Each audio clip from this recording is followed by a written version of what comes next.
There are new developments tonight in the JonBenet Ramsey case and continuing questions whether the man who says he killed her, John Mark Karr, might have made up his confession. Emails written by Karr were made public today. They show he was fixated on, obsessed by JonBenet for some time.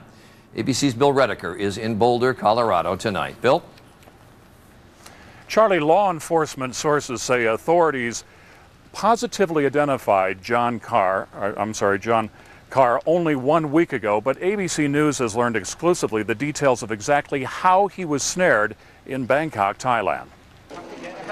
According to those sources, investigators working with documentary maker Michael Tracy, who had been in touch with the then unidentified Karr by email for 4 years, arranged for Karr to pick up a package containing a photograph at a P.O. box in Bangkok. Police waited near the post office. Karr arrived riding his 21-speed bicycle that he had mentioned in an earlier email. Investigators then followed him back to his residence where they got his name. The emails were a key factor in looking at him deeper in this particular case. Sometimes little girls are closer to me than parents or any other person in their lives, he wrote. When I refer to myself as JonBenet's closest, maybe now you understand. And this poem, which he asked Tracy to read in front of the Ramseys' former home. JonBenet, my love, my life, he wrote. I pray that you can hear my voice, calling out to you from my darkness, this darkness that now separates us. But did Karr reveal anything that was incriminating?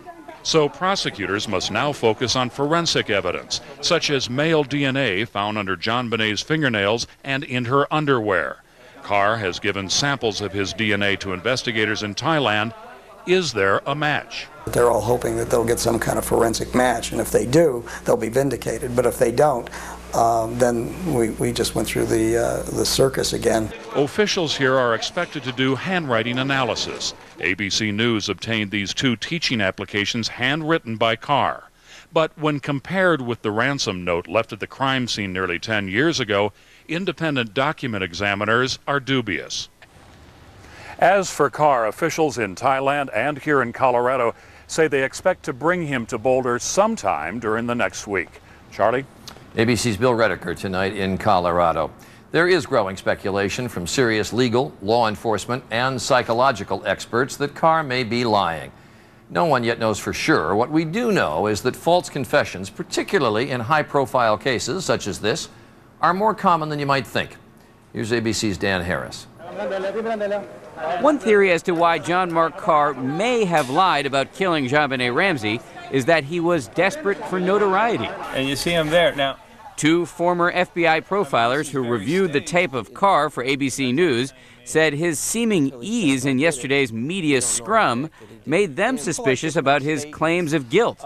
We need to be very careful because this individual just seems too comfortable in this environment. Voluntary false confessions are not that unusual. They're a regular problem when it comes to high-profile cases. In 1932, when legendary aviator Charles Lindbergh's baby was kidnapped, some 200 people confessed. And in the 1980s, a man named Henry Lee Lucas falsely admitted to hundreds of unsolved murders.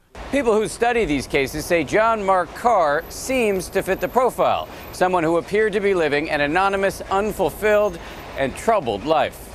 For these people, there is almost a bottomless pit of attention-seeking and neediness that they have that makes it worth it for them to expose themselves to things as objectively terrible as being incarcerated for a crime you didn't commit in order to become a cause celeb. It's come out that Karr claimed for years that he was being investigated in the Ramsey case and possibly others, when in fact he wasn't.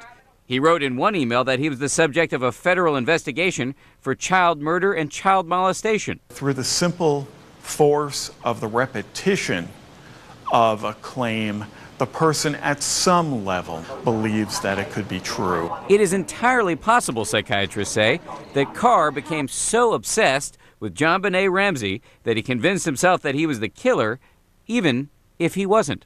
Dan Harris, ABC News, New York.